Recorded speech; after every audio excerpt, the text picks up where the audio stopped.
Yo, Jew Banger. Good day to you. Yo, GB. Good day, sir. How are you? I doth rather do well. And what about you? Ah, How's I'm how's good. your training sessions been? Slightly less this week, just because my mate was ill on Friday, so I did my own, which are never as good. Let's face it, because I'm at home. I and I don't know if you find this, maybe you don't, but if I've been teaching all day and then I have to think about a session for myself, it is a bit haphazard. I know what I need to do, but I'm also just like, and I'm in my bedroom and I've got my weights and I wonder if it'd be different if I was in a gym, like a different environment. I associate my bedroom Yeah, totally. with sleep and winding down, so maybe it's not the best environment to actually do a fairly heavy strength session. But it's where all my weights are. So yeah, I just prefer someone training me if I'm honest. How about you? Yeah, yeah, fully. I love that as well. It's like, yeah, I can Mm, get my own training done, but there's nothing like having a solid plan in place and somebody else coaching you to do it because yeah, yes. you automatically got that accountability baked into it as well. And what they say goes.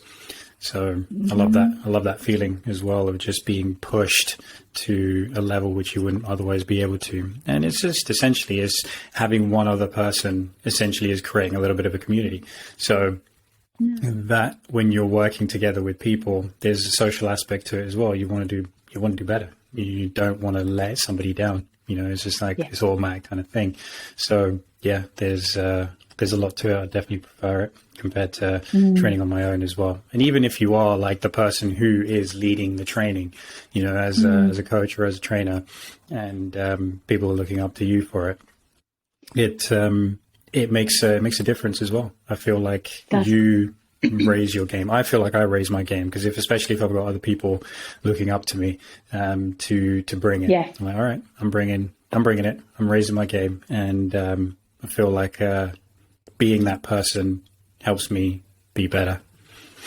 Yeah, you level up, don't you?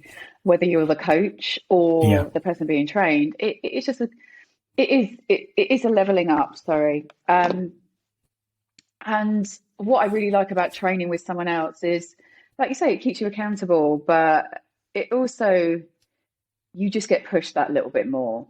And I don't push myself, hmm despite being a trainer. I do to a point, but then actually I just start to mess about and I'm silly and I start doing jits rolls and then I just and then I stop what I'm doing and I'm like, oh no, I should try this. So yeah, it yeah, tends to go a little bit off yeah. piece So when I'm you training deviate from the myself. plan. Yeah, exactly.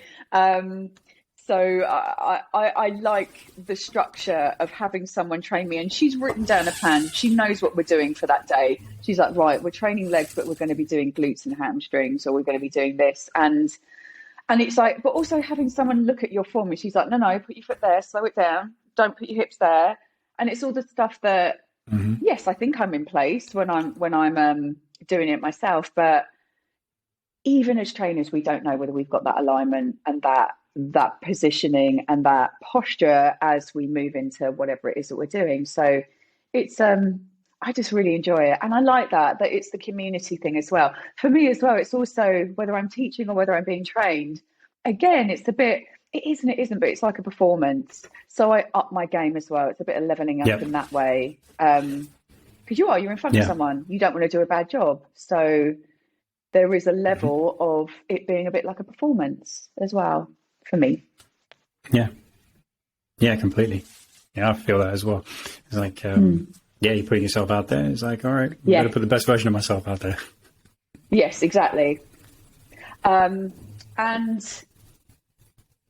so, as I said, I haven't had as many training sessions this week, but I've still got it done. I've still got myself in. And I feel like at the moment, because I'm going to go on plan probably mid August, I kind of I have that bit of leeway to maybe just take it easy. I almost feel like, and my friend's going to be going on plan. She's going to be doing a competition in November. So she's going to be starting her plan at the beginning of August. So I think that's when we're all going to go and get really, really serious. So it's almost like now she's like, just take it easy.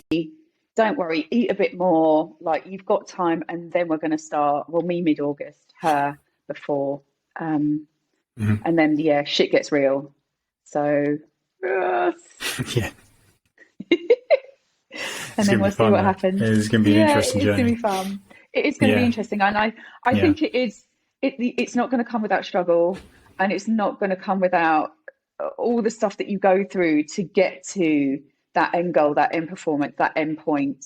But yeah, I'm excited to try. So yeah, watch this space. hmm yeah. I like how you say that as well. It's not going to be without struggle, because anything worth doing is going to have some struggle attached to it as well. So you just got to be able to see it through and just. I was going to say raise your game, but it's not necessarily about raising your game. Yeah, It's just about seeing it through. It's just falling back on your grit and developing that. exactly. And it's also just, it's something that I haven't done before. And I was thinking about it the other day. It's like, I have ever so slightly done some fight training. When I've been in Thailand, I've done that kind of life where you're training twice a day and you're really monitoring your food. And it wasn't for a fight or anything like that. It was just that lifestyle, that training element and that nutritional element. So I know how it works, but I haven't done anything like this before, where I've got an end goal and I'm working towards something, and you have to stay on point. You have to stay on track. There's no, oh, sod it, I'm going to go out and have a pizza or whatever it is. You're going to have a cheat day or a cheat weekend, because that essentially throws it all off. That throws the entire plan off. So, um, yeah, it's going to be fun, I think, as well as difficult. It'll be Yeah, fun. Yeah. yeah, fully. Yeah, you're going to go places you haven't been before, like you said, right? It's like, because you haven't Yeah. tried anything like this before, and then by its very nature, that means you're going to be taking places that you haven't been to before as well. So you're going to need to rely on parts of yourself where there's similarities with other situations. So, for example, when it starts to Yes. get difficult, it's like, okay, when things have got difficult, when have I brought my A game? Like, what have I done to see myself through that in other situations? So, okay, cool. I need to transfer what I've done there into this endeavor, because I think one thing that gets overlooked a lot is just how skilled we might be in certain areas of our life, and then for whatever reason, we're not very good at seeing how those same skills can transfer into Transfer. other domains, right? So you've Really got good point. yeah, because I mean, a lot of people really are afraid of setting foot into the gym to start with, if they've never really been in that scenario before, haven't really trained, haven't really taken care of themselves in that way, and now they're like, okay, something needs to change. But it's very, very challenging mentally, because you're a little bit afraid. You're like, I have no idea what I'm doing. I have, I'm coming at it from a place of, I'm uncomfortable. I'm apprehensive. Can I really achieve the thing that I really want to achieve? With what kind of effort do I need to put into it? There's so many questions that come up, and then there's just a general Yeah. fear of being surrounded by people who look like they know what they're doing, not necessarily do know what they're doing when they're in the gym, Yes. because you can Yes. see a lot of people throwing around some weights, but then they're not necessarily doing it very well. But then in those scenarios, what you want to do is just kind of remind yourself where in other situations you started out and you had no idea what you're doing, how you became somebody who excelled at that. And it can be just your line of work. It's like, you start out in your line of work not knowing anything really, because you're fresh at it, and you've got to just go through the fire and get good at it over time. You're And right. it's just a Yeah. matter of practice and being in the game. So what do you do? What did you do in that scenario? Like, okay, I just threw myself in, and whatever mistakes I made, I learned from them and I carried on going. So, okay, great. We're going to take this exact same way of operating in that world and bring it into the world of your own health, your own fitness. So it doesn't matter if you don't know what you're doing. It doesn't matter if you've never been here before. you have done something like this in a different domain. You're just not conscious of thinking about it in that way. So let's bring an idea of, let's bring what you've done in another domain into this domain, and you can start to feel a little bit more confident that you'll get to where you want to get to, because you do have the abilities. It's just a matter of applying them in a different way. That's really, really great. That's really great advice. And please know, if you are listening to this and you are thinking of making a change, and it is nerve-wracking, for example, going into a gym or a gym setting, or, for example, a Pilates class, or even a personal training session, or something that, well, you maybe feel a little bit of discomfort, or it's something that you haven't done before, or you know you need to make a change. Please know that when I went back into a gym after years of not being in a gym, and it was a gym that I was a personal trainer at, and I'm well aware of the setup, and it's, you know, it's a fairly flash, expensive gym. Know that when I went into the weight section, I felt intimidated. As a personal trainer, as a Pilates teacher, as someone that's even worked in that gym, I hadn't been there for 8 to 10 years, I felt intimidated. And it is scary because it is out of your comfort zone, regardless of whether you've been there before. But yeah, absolutely apply what you know to the situation at hand. And something that I really like to do if I'm particularly anxious about a situation, is think of someone that I have a huge amount of respect for, or someone that I admire, whether they're famous or whether I know them. So let's take Dr. Kathy Dooley. Let's maybe just use her as an example. I'd be like, what would Kathy do? What would she be like? How would she deal with this situation? Someone that I really look up to and I feel is mega confident, mega knowledgeable, knows her stuff in the gym. How would she respond to this situation? Or something like that. So it could be anyone. It could be an actor. And if anybody wants to know who she is, go and check out episode 58 of the Evolve, Achieve, Thrive podcast. Yeah. And you'll understand why Jude's talking about her. Yeah, absolutely. Because she was a guest appearance on that. Yeah, she was, and she's awesome. Her knowledge and her experience and just the way she lives her life is just so inspiring. But it doesn't have to be someone that you know personally or someone that you've been mentored by or whatever. It could be an actor. It's like, what would Iron Man do? Do you know what I mean? It's that sort of thing. Yeah, my one's Captain America. I just say to myself, I can do this all day. There you go. What would Captain America do? He'd be fine in the gym, wouldn't he? He'd blow it apart. So, and so that's the thing. If I'm having a real meltdown moment, I do. And it can be anything. It's like, how would someone that I look up to deal with this situation? And I think that really helps. So know that you can do it, even if you feel like an imposter, even if you're like, what the hell am I doing here? And I know what it's like to walk into a gym when you're really nervous. And know that even trainers struggle with that as well. You're not alone, no way. And we've all walked into uncomfortable situations. But then before you know it, after you put in the time, you put in the dedication, you put in the weeks, you stroll in and you're better, and it's much easier to deal with. It feels more homely. Yeah, exactly. You get used to the environment, and then there you go. And that's just anything, right? It's like you're unfamiliar with something, you do it often enough, you start to become familiar with what needs to happen, and you start to become familiar with the environment and who you are in that environment. I think the stuff that you said there about looking up, who do you look up to, who that you can emulate, essentially, to get yourself through that situation. That's really, I think that's actually really sound advice as well, just like sound mode of operating, because what you're actually doing is tapping into a better part of yourself by seeing in other people. You don't really think you have it in yourself, but actually by emulating what somebody else is doing, you realize you do actually have it in yourself.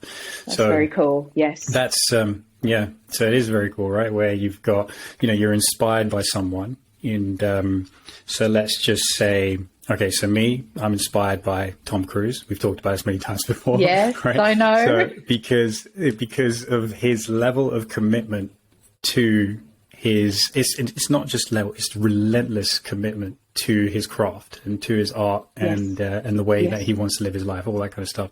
So when I see that, that's like, all right, that part of that person is something that I would love to be able to emulate, right? Just whatever I feel an urge to do, whatever is important for me to do, just show relentless commitment to it. And I'm never going to do it to the level that he's doing at right now, because it's also like glad practice, you said that. right? Yeah, exactly. So it's just practice, because he's got years and years and years in the game of being that committed. And so it's just like a level, like that's just day-to-day operation for him. Yeah. Whereas for me, it's like, okay, I need to build up that commitment muscle. And so I'll do a bit of commitment each day, and then I get better and better and better at it. And then so what you're realizing is actually you are just tapping into your own potential. So you're looking at somebody else to emulate. And then you realize that actually I do have it within myself. I just need to build it up to the level that person has built it up to, or to a degree which you're like, okay, this is good. I can use this now. This is a sure part of me now. It's not just something I have to build up. It's like it's something I can rely on now. So that's what you're realizing is that you're just actually tapping into a part of yourself that you just didn't know you had, by looking at somebody else and being inspired by what they've achieved and what they're like, and saying, okay, I need to tap into that. And then you start to do that. And then you just made that your own trait, you made yourself better in that way. And, and that's what's, I think another thing that's interesting about it is like what you believe that other person is like, because it's not necessarily true, because you can see something, especially when it's famous people. So you gave us an example of somebody that you know. So we know that this person is genuinely like this. But then there could be somebody that you don't know, and you get a good sense. You might get a good sense. Well, I say that, but then we never really do when it's somebody who's famous. You never know what's going on behind the curtain, right? But what you see there is what you think they're like. And then if you're even that can be helpful. So it's like they might not even be true. They might not be like that, but because you perceive them to be like that, you're like, okay, let me just see if I can emulate that so that I can get to where I want to be, and use that to propel me forward. Then it's just that if you find out that person's not like that at all, just that shouldn't reflect anything on you. You shouldn't mean like, oh crap, I've been doing it wrong. It's like, no, that's not the case at all. Is just, even if you're completely wrong about that person, at least you've done something better for yourself. So whatever, that judgment doesn't matter in that sense. It's just what you've done for yourself, and what you use to inspire yourself, because that's the most important part. But it could even be a character, couldn't it? It could be a fictional character in a book, and you are inspired by their values and their qualities, and that's what it's about. It's you have those qualities within you. You just trying to draw them to you. So it can be a completely fictional character. It can be anything. It could be even like a lyric in a song, couldn't it? It's just anything that works to bring those qualities to you and give you the confidence to go and do whatever it is that you're feeling anxious about, or you feel overwhelmed about. So it has such power. Totally. And when I was playing, when I was a musician, that was often, I can't remember why I was given that advice, probably from one of my music teachers. But it is like, before you step on stage, pretend you're the person that you admire when you walk on stage. And after a while, I stopped doing it, because I think I guess I had the qualities of the people that I admired, i.e. their confidence and their self-control, to step on stage and be me and perform the music as me. I didn't need to pretend to be the best clarinetist in the world. Not that I was at all in any way, shape or form, but I felt comfortable in my skin to stand on stage and perform as myself. And I think that has power as well. It's like at some point you marry everything up and you become not who you admire, because you're always going to admire other people, but you're confident enough in your own skin to do whatever it is that you're finding difficult. Yeah. I think, there's a couple of things there that you've said which it would be nice to delve into a little bit. The first one was going back to what you said about the music and lyrics. It could be a single lyric in a song, which gets you G'd up. But this is why we have our own little playlist for training, right? So you create your own little training playlist because it gets you in the frame of mind to train at your best and bring that intensity that you need to.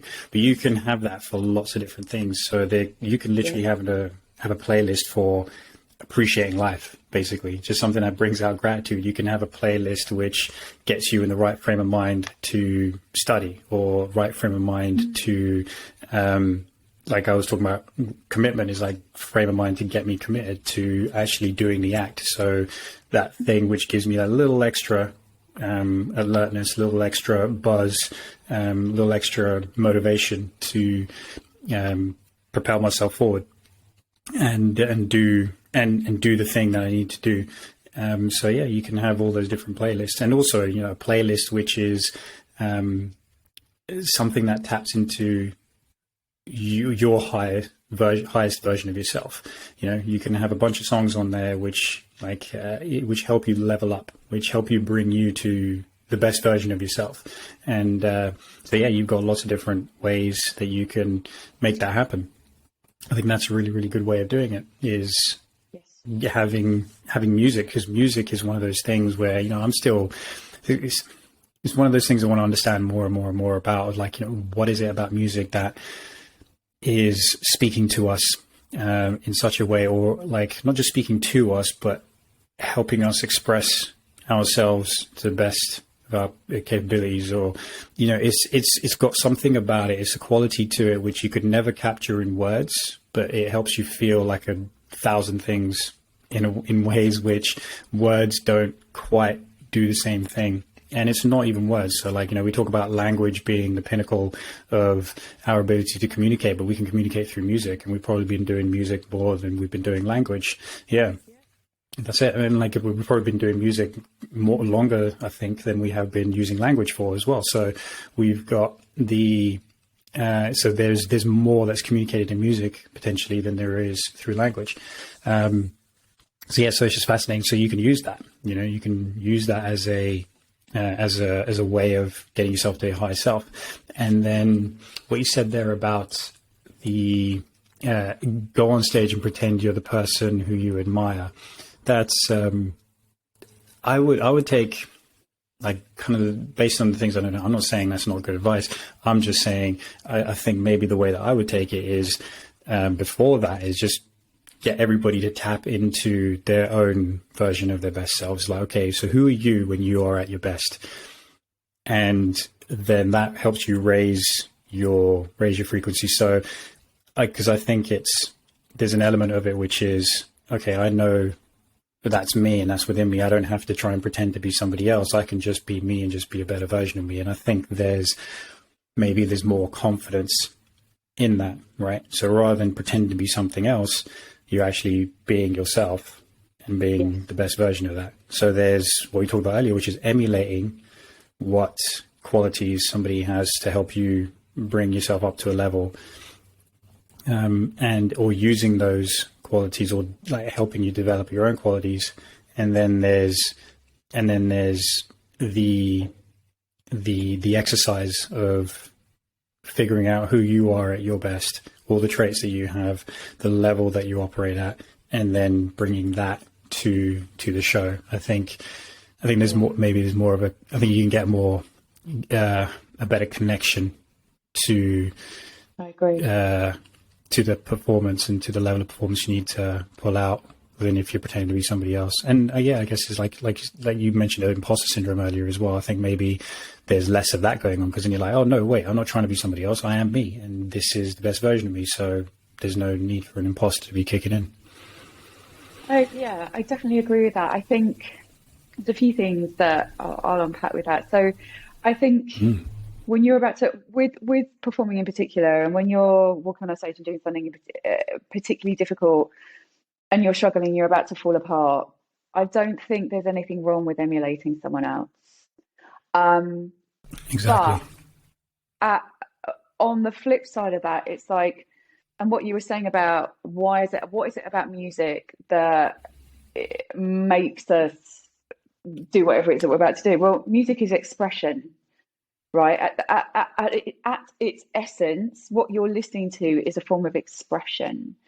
So you're hearing emotional outpour within the music, whatever it might be. I don't care if it's metal or it's classical music or everything in between. That's someone's blood, sweat, and tears that have gone into it, and that might be laughable. You're like, oh yeah, but what about GABA? And it's like, yeah, but someone still put something together and created something that they think that they can then give to other people. So you have got this form of expression that does something to you.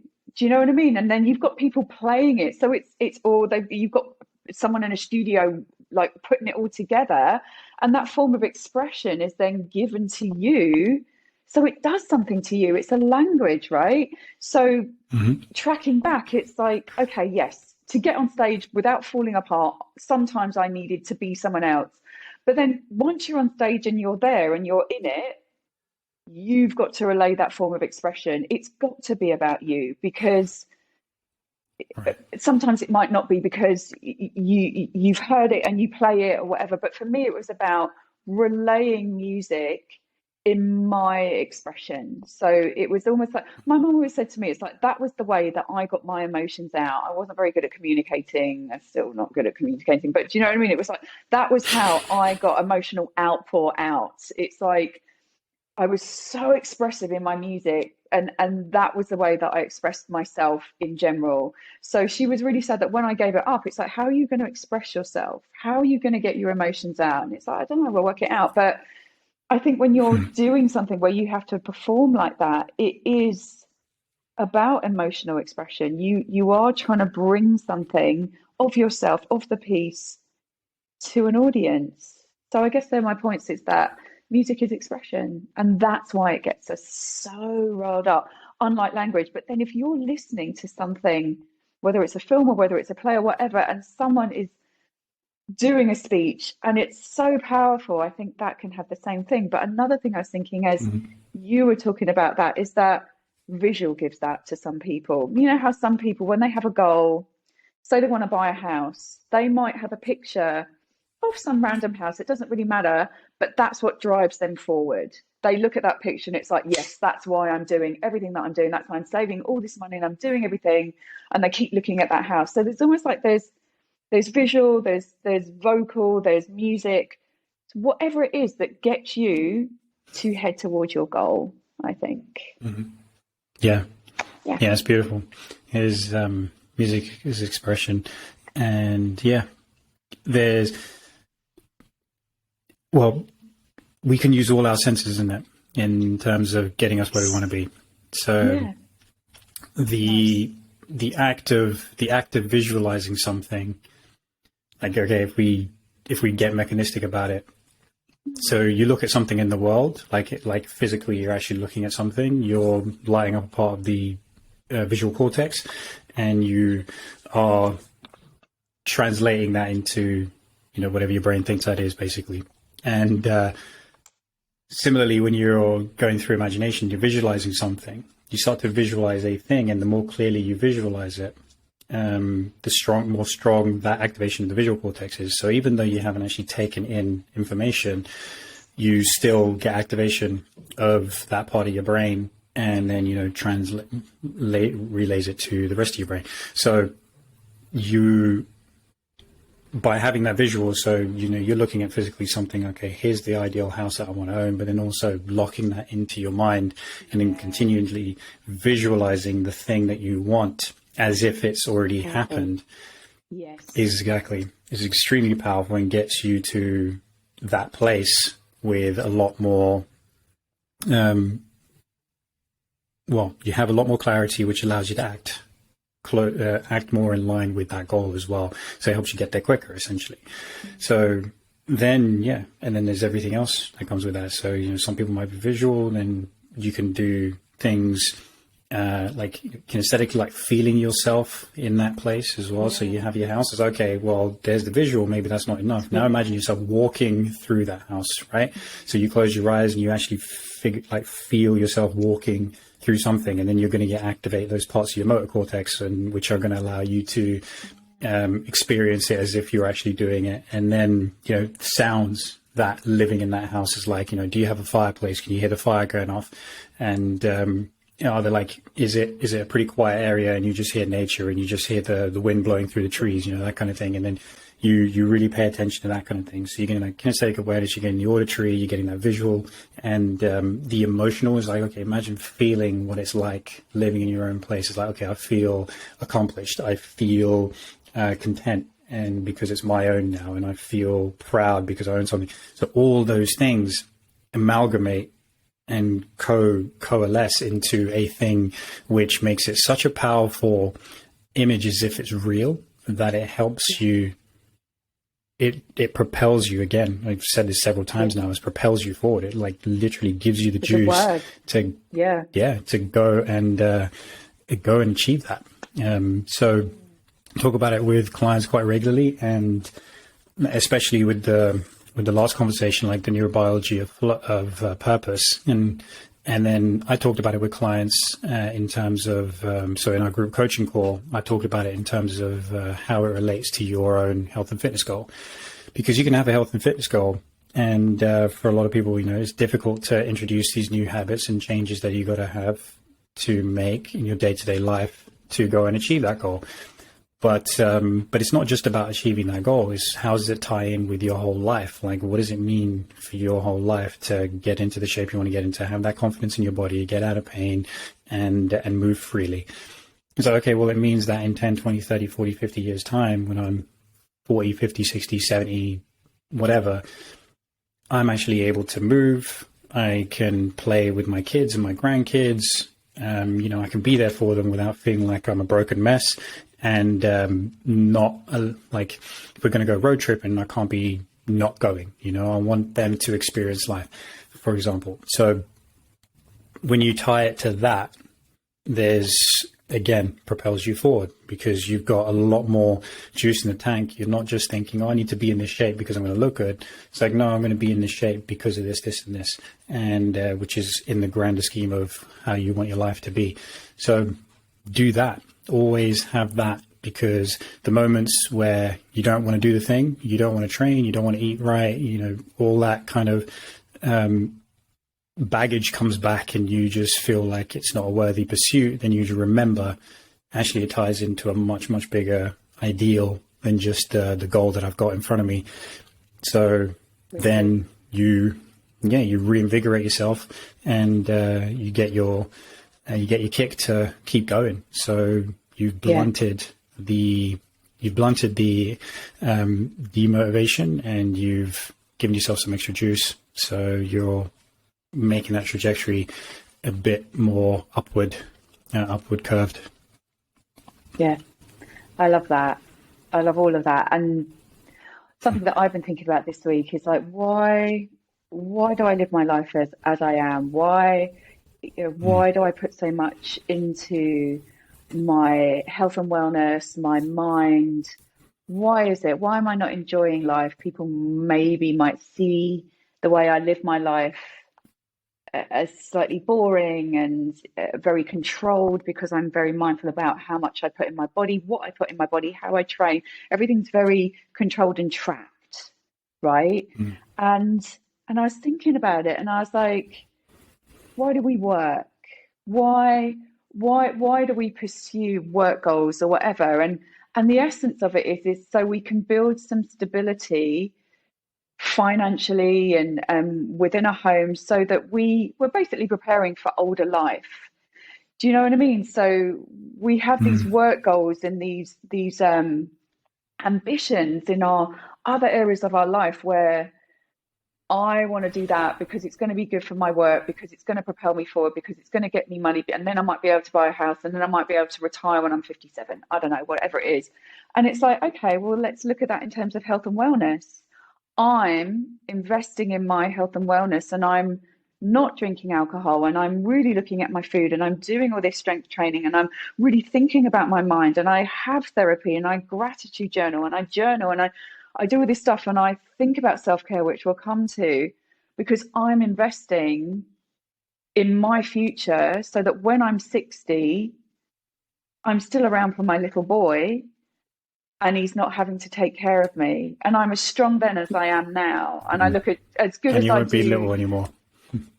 And I won't be little, and he won't be little anymore. He's going to be towering above me, because I don't want to be a burden. And I want to be successful in my business, but at the same time, alongside that, there should be this investment in health and wellness and everything that goes with that, so that when we are at a place in our life, when we have retired, we have got all this money, we've invested enough in our body, in our mind, to enjoy it. And that's why I live like I do right now. You can call it boring, but actually, I'm just investing like you would for your retirement. I'm investing in my retirement, but in physical reality, not monetizing it or whatever. Do you know what I mean? 100%. So, that is power. Yeah. And I don't know, I don't know why these thoughts come to me. It's always just like, I know what I look like to other people. I know that sometimes my life can look pretty boring. And it's like, that's okay. I'm okay with that, because I know that I'm making that investment for me. I mean, my God, people might be like, Jesus Christ, you track all your calories. And it's like, yes, I want to know what's going into my body. You know what is going into your bank account, right? I want to know what's going into my body every single day. You look at like where the £10 went on Netflix or Prime or whatever it is. It's like, yeah, I'm doing that too. But I know exactly what's going into my body, because actually, if I don't have my body, I can't work. And then we're in a pickle. So yeah, might be boring, but it's necessary as well. Exactly. And well, it ain't boring, because at the end of the day, you're living your life the way you want to live it, right? And somebody else can live it the way they want to live it. So it's just a matter of perception. It's like, if you don't want to do that, don't do it. Then fine. Just know. Cool. The thing I always say is just know the consequences of your decisions. That's it. Just know the consequences of your decisions. All right, fine. If you want to if you want to go binge drink every weekend, it's like, cool. If you don't want to do what you're doing, that's again, cool. It's fine. You do your thing, but you just got to know what the consequences of that are.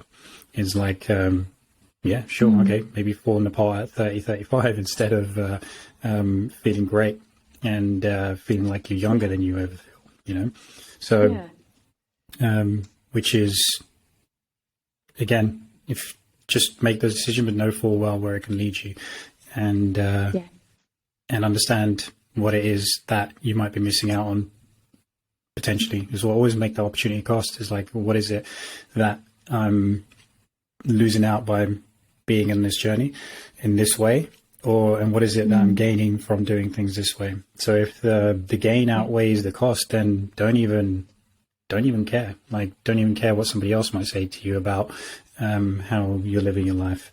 So, but yeah, so it's just kind of knowing that, and knowing what the consequences are, and knowing full well where your choices lead you. And where your choices are leading you, because you're strongly attached to that. And so more power to you. So you just keep going.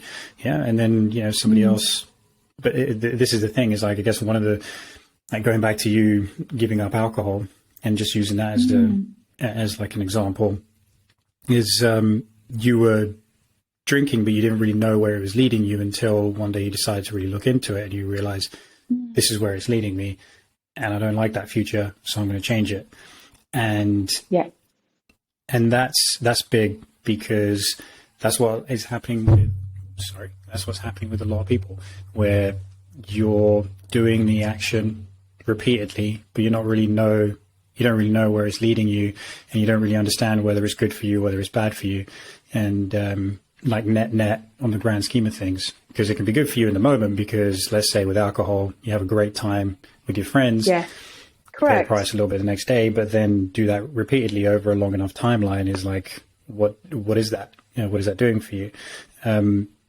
So it's just that idea of becoming aware of the choices that you're making and how they're affecting you, so that you can make a more educated decision towards how you want to live your life, and why, and change your perception of, what's boring and what's not. So your life ain't boring because you actually like living it that way. My life ain't boring because I like living it this way. And then somebody else's life completely different to ours. It ain't boring to them because they like living it that way. Nah, that's fine, because and that's the beauty of it all as well, boring. Because there's variation in perception. Yeah, it's human experience, isn't it? And every human experience is going to be different, and the way people want to experience human life is going to be different. And I like the idea of investing in my future. This is what we do all the time. This is why we're on an NKT level 1 course next week, assisting, so that we're investing in our futures and making us better. And I could think of no better way of living right now. Do you know what I mean? It's like I've always got that in my head that I should be doing this, I should be doing that. I should be, what's happened to your program? You should be doing that. But it's like, it's all going to come. and isn't it nuts how it changes as well? It's like, if you'd spoken to us last year and said, you're going to be doing a podcast and you would have interviewed all these people, we'd be like, what? And now that's the beauty of it. It changes. And it grows and it develops. And again, next year, it's going to change again. And it's all part of the investment towards your future, I think, to where you want to get to. So, yeah. Yeah. It's also, that's a good point as well, because you can be really set, potentially you can be really set in how you're viewing the future to be. Or like, I've got this exact 5-year plan. I need to execute it this exact way. But then, you change. Life has a way of kind of throwing curveballs at you. So it's just kind of, I always like that author, Tom Robbins. He just wrote the line of stay committed to your decisions, but stay flexible in your approach. So, that's a lovely quote. Brilliant. Yeah. And just think of it that way, which is, okay, I really do want this thing to happen and I'm going to make it happen. But if it shows up in different avenues, then go down those avenues, because there's one thing where going towards that thing, and especially the more meaningful it becomes, the more we try for it, it becomes more obvious when we fail, because here's a clear goal now. And so if we're not quite making it there, we're hitting a brick wall, we're met with some resistance, it can make us feel like we're failing. It can make us feel like that thing isn't supposed to actually be achieved. But the truth is that's just an obstacle in the way. So it's showing you, it's probably redirecting you, right? It's looking at it in a new way. It's like, you've got this obstacle in the way. You can't break through it. And you're thinking, shit. Okay. First of all, the question is, have I thrown everything at it? Potentially. Can I honestly say that I've given it my best shot to go down in this particular way? If the answer is no, then you still got more traction. You still got more to make up on that path. But then if you can genuinely say, it's like, I really don't know how I can take this any further. It's like, okay, well, look at the opportunity that it's presenting to you. It's like, okay, if I can't go this way, then it's narrowing my options to potentially better options.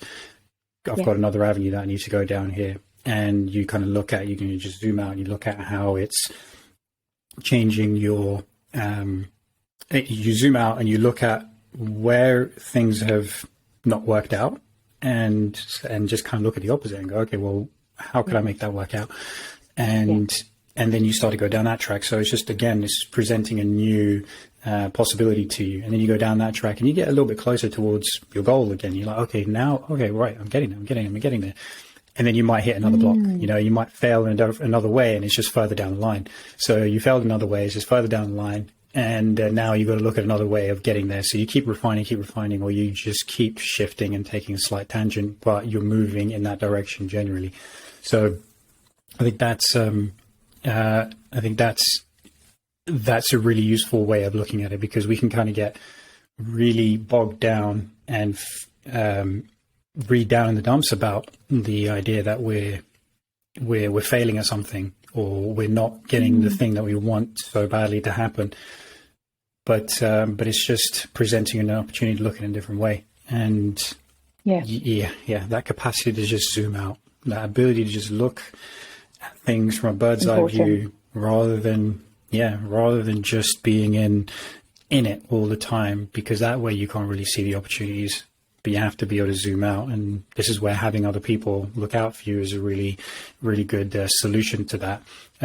Whilst you developed that ability and that skill to be able to zoom out. But even when you have that, you still need other people's perspectives, because you are just one mind looking at the world in the way that you want to look at the world. You need to be able to take other perspectives on board. And this is where it's an opportunity to take on look at the problem in a different way by actually investigating something entirely different. That's I'm just trying to think of a personal example. So a good example is, like, personally, is just, okay, we're in the world of movement in our line of work. So it's very easy to look at things in terms of anatomy and physiology and just be like, okay, this and this, and the muscle pull is like this, so that your bones can move you through the world. But then adding in, that's a certain way of looking at things. And then especially when it comes to rehab, it's like, well, if I'm only looking at it from a very just purely physiological point of view, just physical, mechanical point of view, it's like, well, I've done everything mechanically to try and solve this problem, but it's not making a difference to I'm thinking with knees, because I was just, a friend of mine just done his knee in recently, and I was just helping him out a little bit with that.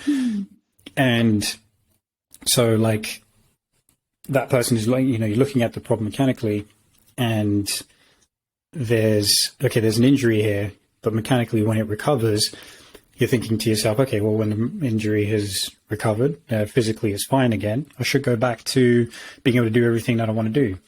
And without a different lens on it, which is the neuroscientific lens of learning how your brain is governing the movement, and why it's not going to be true that you can just go back to doing the exercises you want to do without there being a compensation or without there being a consequence of that injury, is having that view is helping to understand and put a lot more color on the situation than not having that lens to look at things through.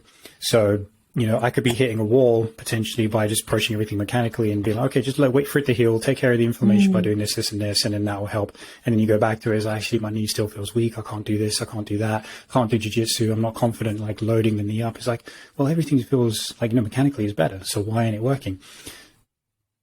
And I've hit a wall there, but instead, I start to approach the problem in a different way. I start to look sideways. I'm like, okay, well, what else do I need to understand to help me come around to fixing this problem? Is like, okay, I look around, I go, all right, I'm looking at some neurology, I'm looking at some neuroscience here. And then that tells me how the brain is governing movement patterns. And if we're not making a change in that level in the brain within that network which governs movement, then it doesn't matter what we do mechanically, it's not going to make a change. So I've just widened my scope. I've found another way to solve the problem. And now I'm getting edging closer and closer towards a goal, in this case of helping somebody get full function back through rehab.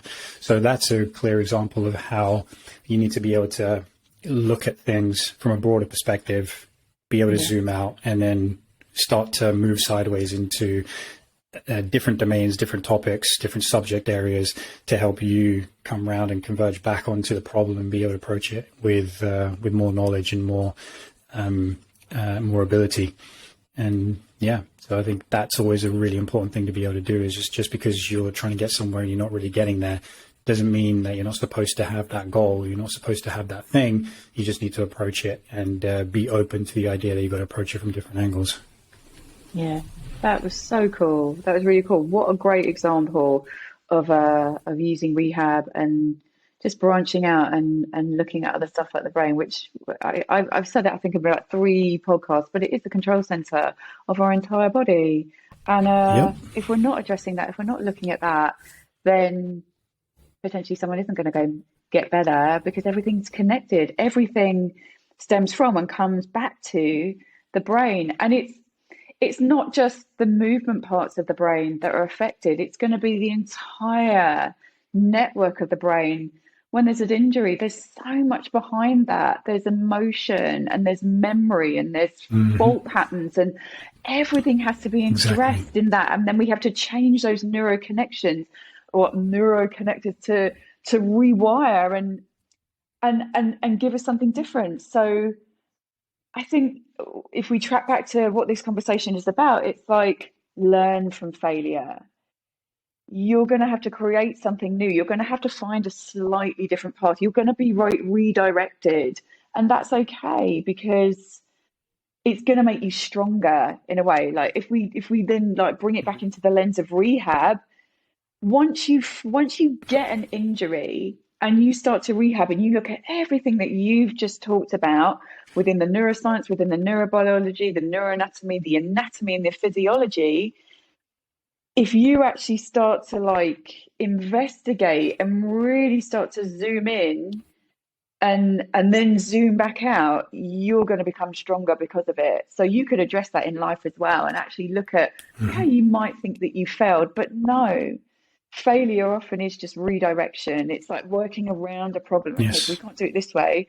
And like if you look at that from child development, they have to do that, don't they? If they're building blocks and it all just comes down, they figure out another way. If they're walking and they fall down, they don't just go, "Oh, sod it, I'm done. I'm not going to get back up." They do it again and again and again and again and again until they get it. So again, we could come back and look at child development and learn so much from them and know that Completely. failure isn't failure. It's redirection and it's relearning and it's moving in another direction, and it's just doing it over and over and over until we, not the same thing over and over, because that's we don't get the result that way, but looking at another way, thinking about something else. It's like that you could apply to everything in life, I think.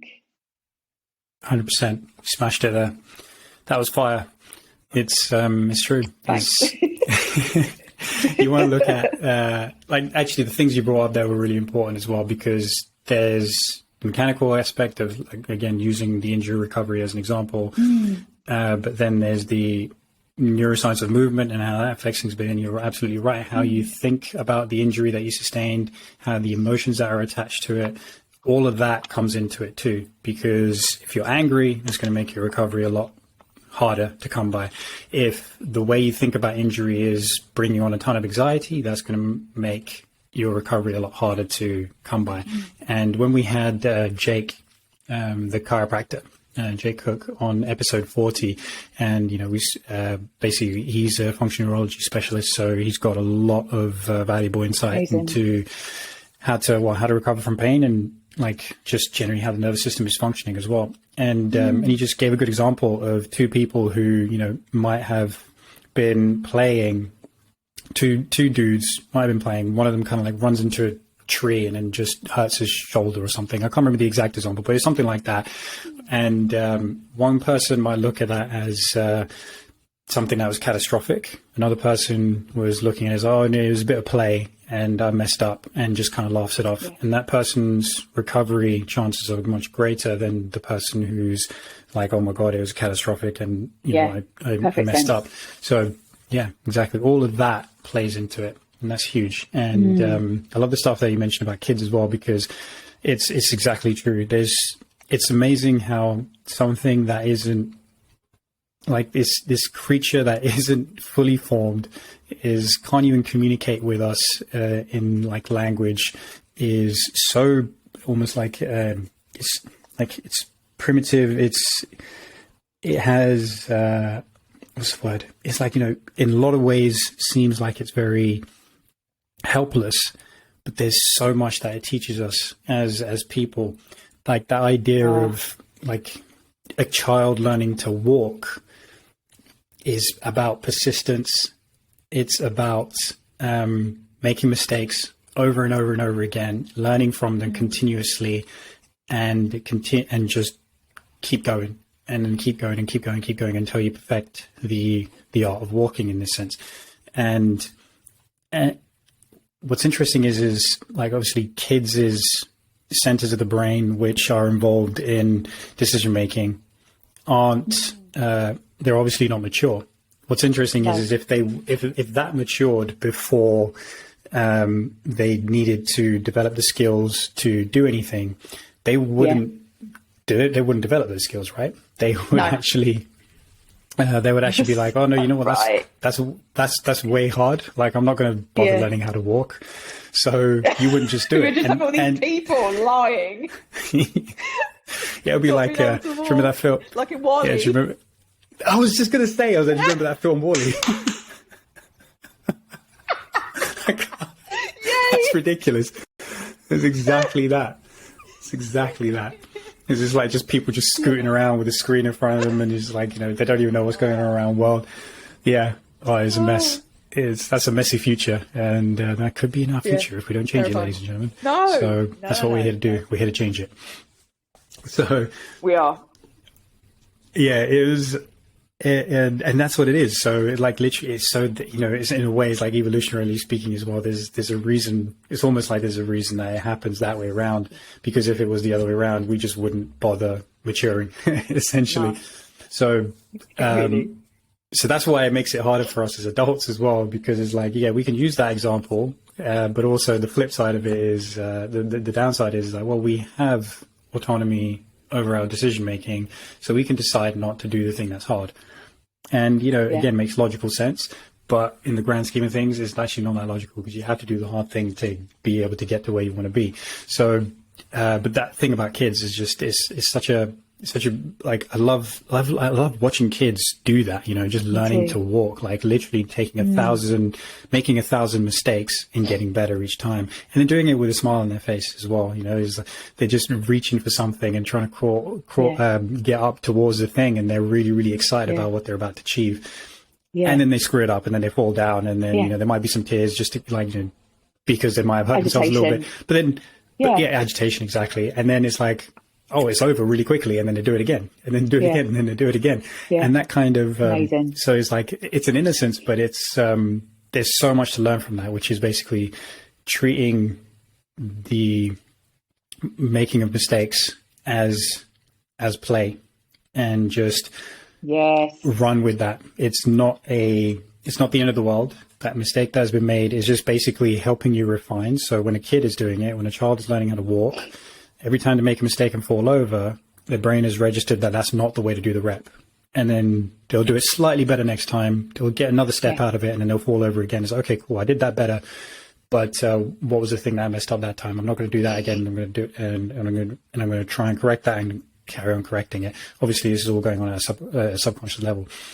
But what we can take from it is that failure is going to happen. It's going to help us redirect, like you said. That was beautiful little quote. Is like, failure is often redirection, and it's going to, and then we approach it playfully, and the more playful it is, the more it makes us want to get up and do the thing over and over again. Curiosity, and we just go forward, and it allows us to keep going. So the more we can treat it like play, the more we can learn from our children, and by watching kids how they screw things up and then just get back on it, and then just keep going is fantastic. And it's just like, even just regular relationships and stuff. I remember when, a few weeks back, and I went to see my friends, and they've two couples who they've both got 1-year-olds, and I hadn't seen one of the kids before, so it's like, okay, well, she doesn't know who I am, so I'm going to have to build trust with her. And then she might come to me. She might want to play with me. And then so there were a couple of times which was quite funny. So it was really cool to see how this worked out. And there were a couple of times they were like, do you want to play with Uncle G? You want to play with Uncle G? And then she would just turn her head, and then just, like stay hugging her parents. It's like, cool, I get it. You're not ready for that. So it's cool. And then so what ended up happening was, this was the story of, me doing squat jumps and burpees for the baby, right? Because she really likes seeing a lot of movement, and when she sees a lot of movement, she gets really happy. And then so she started getting really happy. I was just freaking working out for her, basically, which was hilarious. And she starts getting really happy. She's got a big smile on her face. And then after a little while, like, her dad's holding her, and then I'm going behind her dad, and then just like playing a little bit of peekaboo. So I'm like moving my head one way, and she's like, "Where is he?" Moving my head the other way. She's like, "Where is he?" And then she starts cracking up. And then after that, and I was like, "You want to come play?" And then she came into my arms, right? So for about 20 seconds, she was really she's really happy there. And then she was like, "Oh no, this isn't my dad," and then just starts crying. And then just I'm like, "Okay, cool. We had 20 seconds. You can go back to your dad." But the point there was it was just about building trust, right? It was like activity, and she's like, "Oh, okay, cool. I can trust this guy," and trusted me enough to came to me. But then after about 20 seconds was like, "Oh no, that's it," and then went back. But imagine like do that repeatedly, and then it's just going to be somebody who she's entirely comfortable hanging out with, right? So that again is just another metaphor for like how it should be as adults as well. It's like you can't just you got to be able to like build that trust with people. You got to be able to communicate with people in a way on their level where it's authentic, and it's that like you're building a relationship with that person, and then you warrant trust. You just can't like go into something and like expect respect or expect trust. You have to be able to earn that over time, and just by being able to basically tap into another person and being able to communicate with them on their level. And so the better you get at doing stuff like that, and the better you're able to read people, and the better you're able to communicate on their level, the quicker that can develop. So that was like a really fun example of just how that works, just how it works to beautiful example. To gain trust with people, not just with kids. No, but if you can gain trust with a child, like that's like the ultimate, because they are these beautiful, innocent beings, and they see it as it is.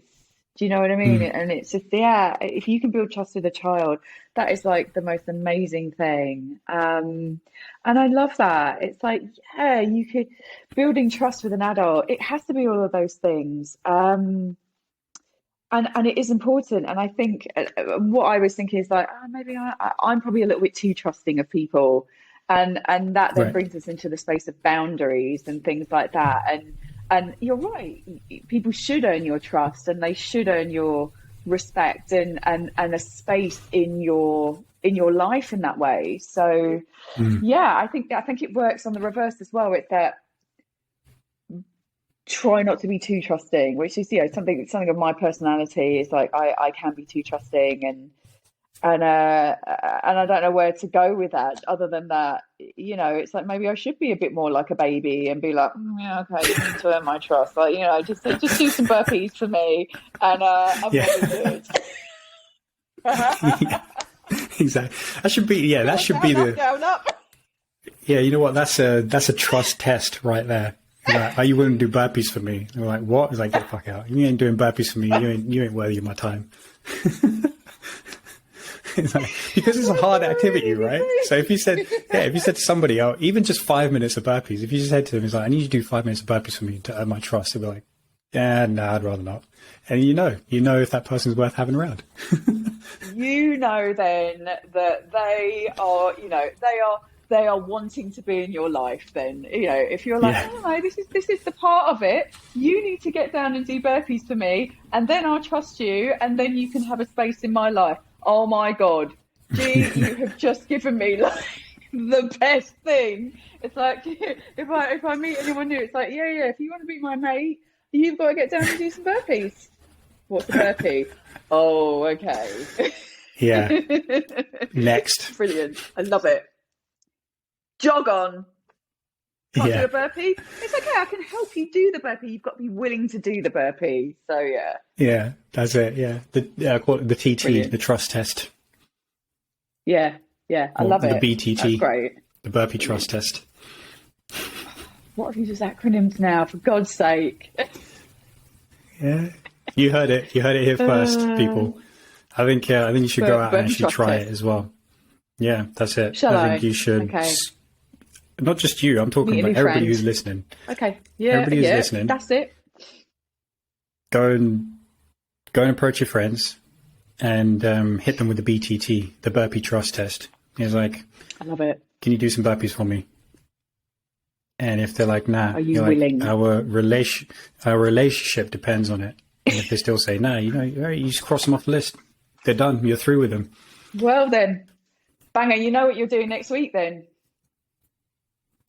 What? Burpees? You are going to be doing 5 minutes of burpees, yeah. I don't know if our relationship is important enough for that, Jude.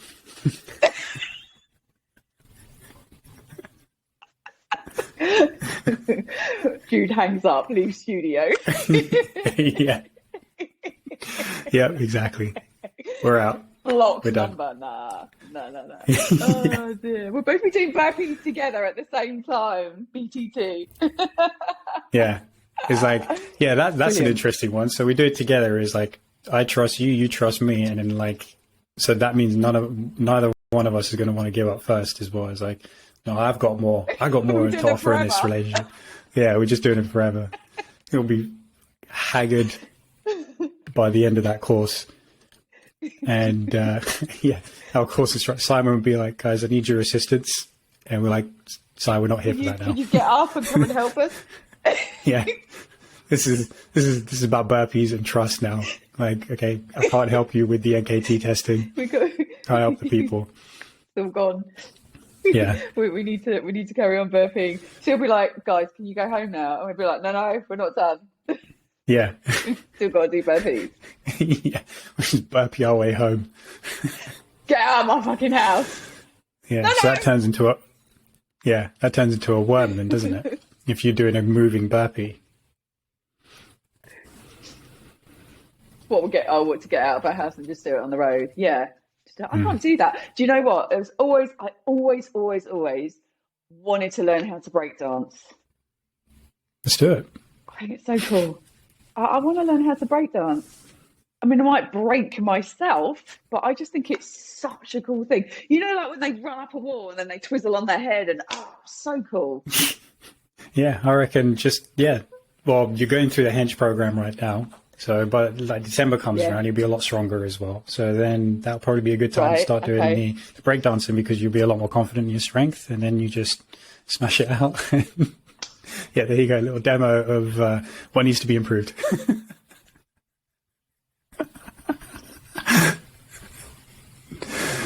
I'm so bad. I'm such a bad dancer What was as that? well. Breakdancing. I don't know. I don't even know if I could do that as well. It's like a wave, It's isn't just- it? I can't even do it the other way. Yeah, exactly. You You can can do it, I go can't. one way, but then trying to go the other way. I don't know. I have Why to have work you got myself your into that one. arms up? Why are you doing it like that? It's like swimming sideways, right? It's like, I don't know. I feel like I'm like putting my hand in a pocket. I don't know. See, that's what I'm saying. Don't take lessons from me. I don't know what I'm doing. No, I won't. But hang on a minute. Didn't you do some circus training? Not that that's breakdancing. I think you did about 2 weeks, didn't you? I think you managed about 2 I'm a weeks circus of freak. circus training.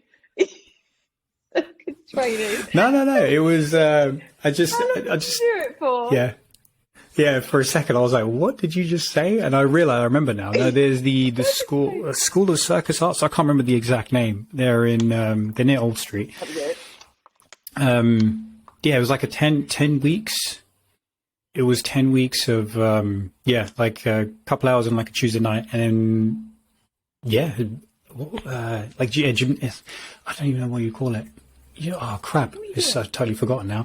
But it's essentially, it was just basically circus training, movement training for like a bit of gymnastics. Essentially, it was basically gymnastics, and we did some cool stuff where you got a springboard floor as well. So we were just like practicing how to do handstands. Okay. It was like an amalgamation of stuff. They had like a specific handstand class, which you could do for 10 weeks. They had a specific, I think like a rings class as well, as in not rings, but more the circus rings where you're working with other people.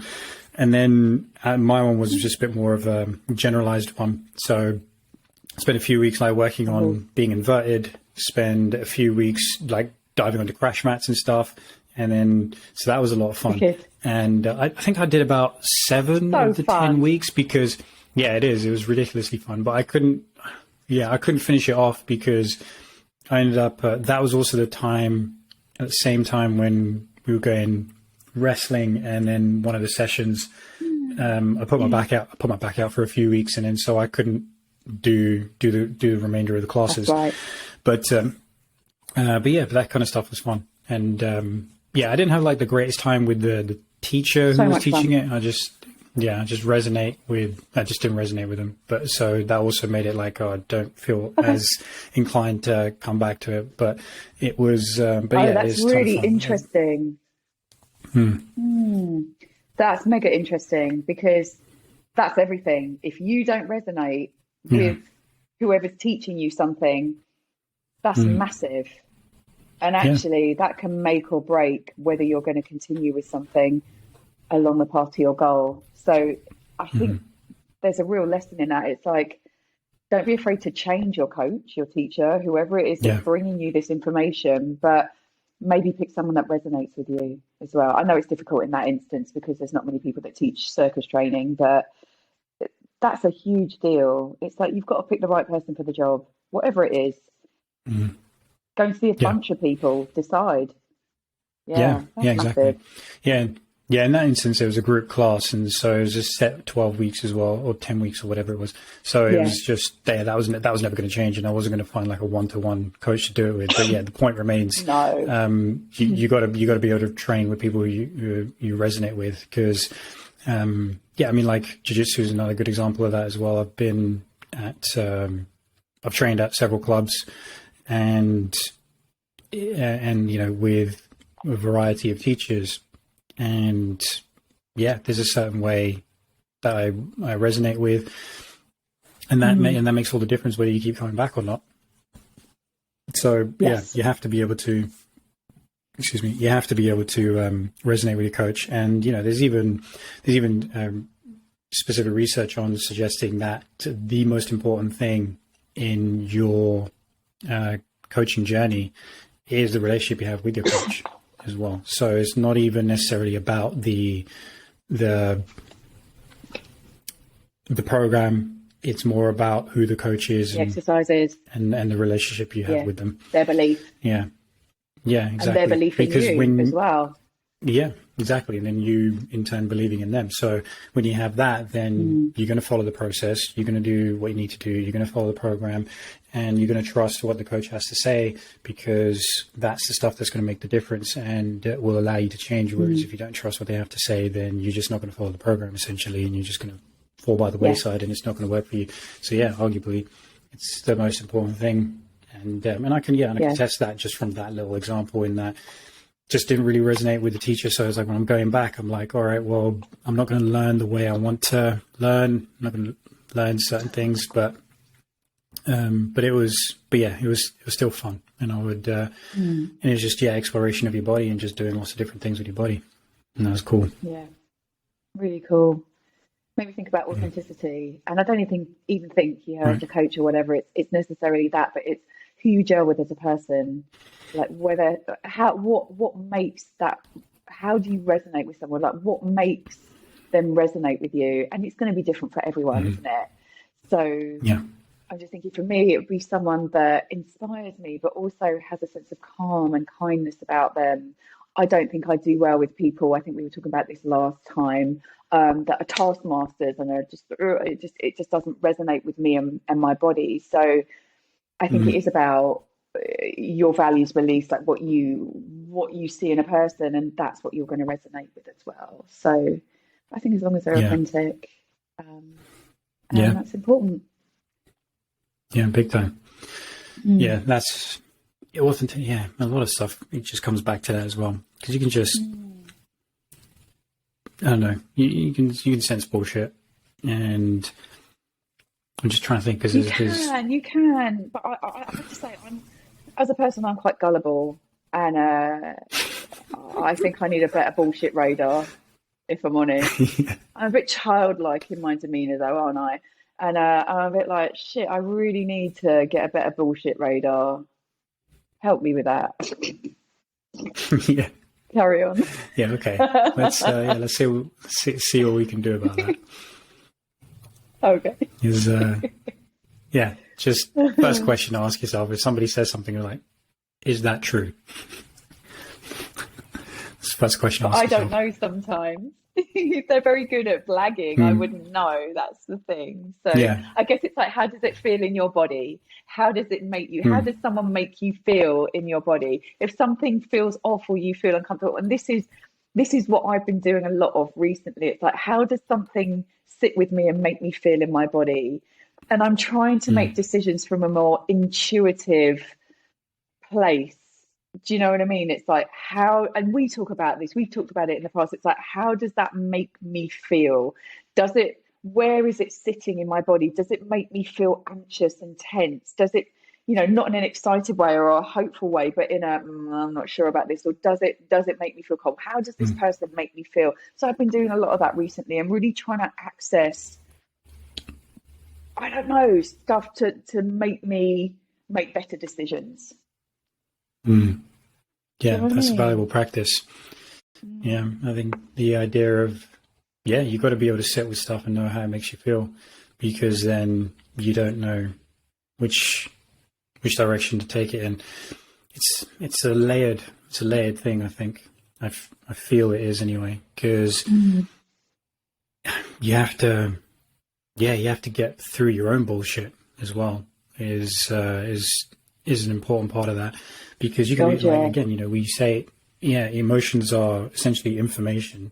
They're telling us like what we are perceiving in our world in a way, and that doesn't necessarily make your emotions true, right? So if, for example, you get angry with something, say I said something to you and it made you angry, then you got to ask yourself, why is that?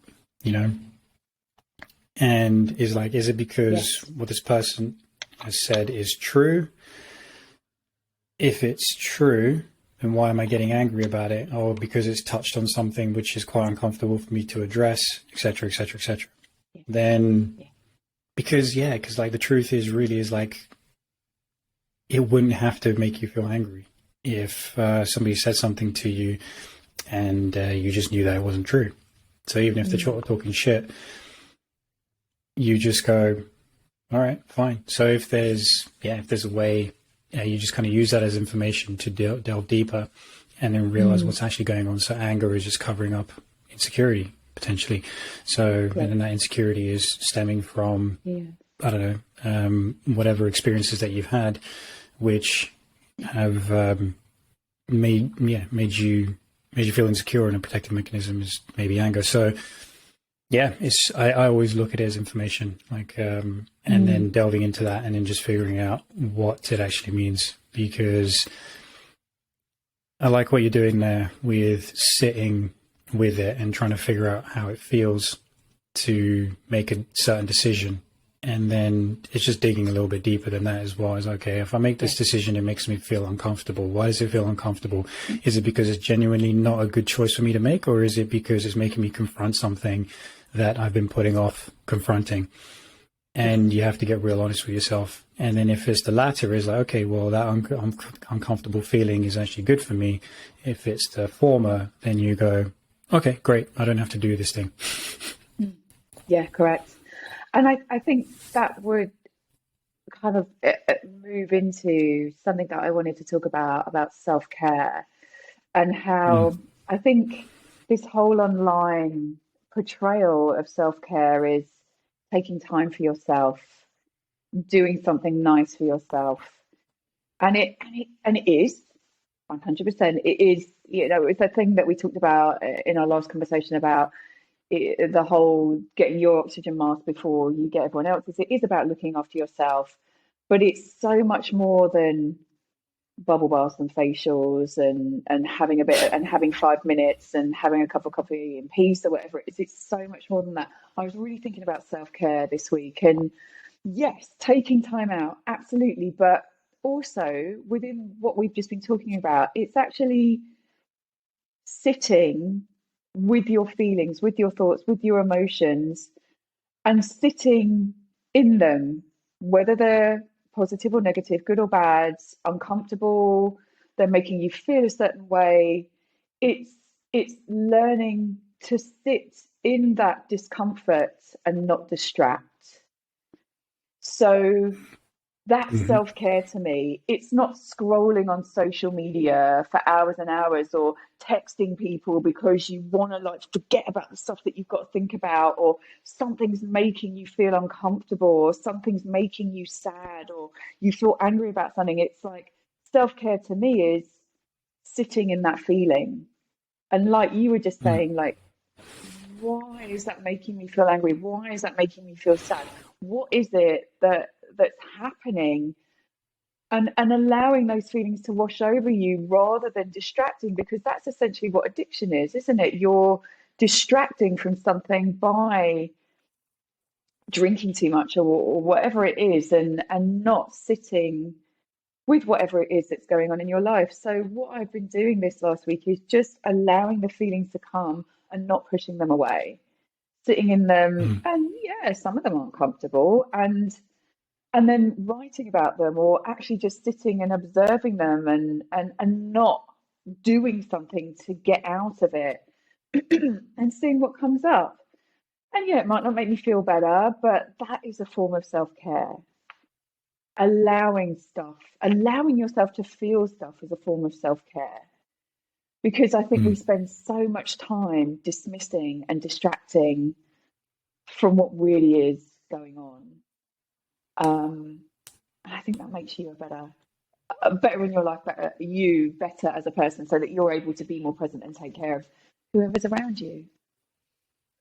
Yeah, exactly. And yeah, there's a line of thinking that self-care is very much like, the fluffy stuff, like you said, just getting in a hot bath and, what were the other examples? Like just doing the Have a really facial, pamper. go and have a Yeah, exactly. Yeah, all the with a bit pampering of stuff. cake. That's Do you know it. what I mean? Yeah, it's like all the pampering stuff as well. But actually, self-care is also getting your hands dirty, to the extent Nice. that, or getting involved in something which takes a bit of graft. Like self-care is exercise. Self-care is, a sauna isn't necessarily comfortable while you're doing it, Not but pleasant. Yeah. but it's building up resilience to stress. Exercise is building up resilience to stress. Doing hard things is a form of self-care, basically.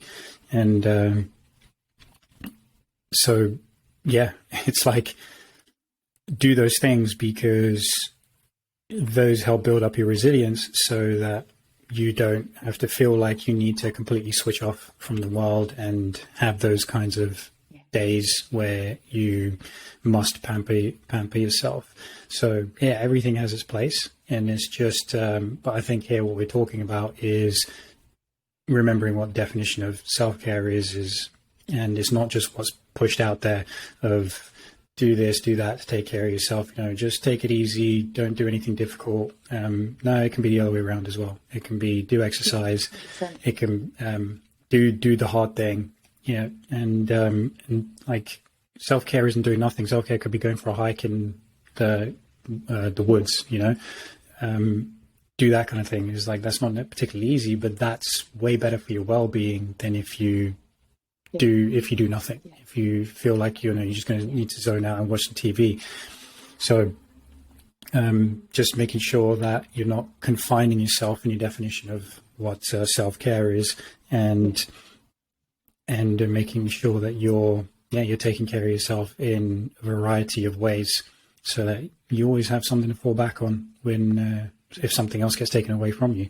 If you don't have the capacity to do facials or go to a spa or something like that, then you have other options in front of you instead. Yeah, you don't need to. You've got other options for you. No. And it's having the hard conversations. It is doing the hard thing. It could be studying. It could be actually getting your books out and studying. It could be something that you've put off, like something financial. It could be, having a difficult conversation about your finances, or it could be that for me, a form of self-care was admitting that I was drinking too much alcohol, and that I needed to change something. And sometimes it's admission. Self-care is admission, or saying out loud that you need help. I think everything of that. So it isn't that fluffy, I need time out. Yeah, absolutely. Be gentle with yourself when you need to. Take that time out. But then it comes back to that thing of work-life balance. If you've got it all in balance, there is no work-life balance, because everything is balanced. Like what you're doing, it's all just balance. So yes, sometimes I absolutely need to take time out because I'm exhausted, because being a single parent and running a business is, it's difficult. But at the same time, if I have purpose and I have resilience and I'm doing self-care in the way of having difficult conversations and sitting in my emotions and yeah, having a bubble bath or whatever it is, it's like if you balance it all out, going for that hike, whatever, then that it's all self-care, it's all balanced. And Yeah, exactly. yeah. Yeah, it's quite liberating to do the hard thing as well, right? Just knowing that you're able to do it. Powerful. And then that, again, talk about self-care. I mean, like, that's one of the most powerful things you can do, is where you liberate yourself to believe that you can do the hard things. And therefore, you feel kind of unstoppable. And that's important. It's learning to say no, and it's learning to say yes as well. Do you know what I mean? Like self-care is honoring yourself and knowing when to say no to something, and it's knowing when to say yes to things as well. So it's just really about knowing yourself and listening to that intuition and giving yourself time and space, but also knowing when to do the hard thing as well. Yeah, completely. That's a good place to leave it, I think. I think so too. Really cool. Know when to do the hard thing. Ladies and gentlemen, thank you very much for tuning in, and we hope you enjoyed this episode. Tell us what you think, what resonated with you the most with this episode. Find us on Instagram at Evolve Achieve Thrive to send us a DM, or if you're watching on YouTube, just leave a comment in the video description. For the video in the comment section, and please subscribe to the show on YouTube, on Apple Podcasts, on Spotify, or your choice, your favorite podcast player, and leave us a rating and review. It really helps us get the show out there and helps us to build some credibility and get guests on for the show as well. So help us out with that. So hope you really enjoyed the episode today, and see you next time.